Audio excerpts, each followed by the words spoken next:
Dahil nga dito sa mini claw machine na to, sinisipag magsulat si Tala.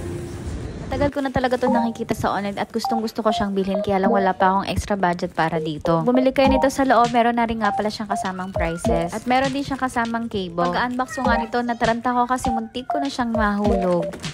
Kaya naman inulit ko na yung pag-video ko at sa ilalim ko na siya kinuha. Eto nga pala yung mini claw machine ni Tala. Sobrang cute talaga nito. Naalala ko nga pag naglalaro kami sa arcade, hindi man lang kami makapanalo. Eto yung on and off, pwede siya sa kuryente, pwede rin siya sa battery. At dito naman sa parting taas, may ilalagay yung mga prices niya. Napakadali lang naman itong gamitin. Para rin lang siyang claw machine doon sa mga arcade. Kinabahan lang ito, unlimited na ang paglalaro natin. Now it's my turn. At grabe, ang cute ng mga mini stuffed toy nila. Dito mo nga pala sa gilid, ihuhulog yung mga prices na nakukuha mo.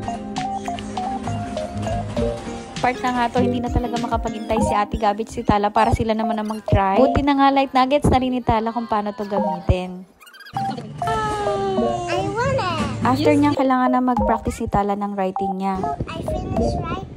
Kaya naman may naisip talaga akong paraan para mas lalo siyang ganahan magsulat. Nilagyan ko nga ng mga gummies and mallows yung mga bilog nito. Sabi ko sa kanya, pwede niya nang gamitin yung claw machine pagtapos na siya magsulat. At eto nga, hindi talaga niya na-expect na meron palang mallows doon sa loob. Check out na! Thanks for watching!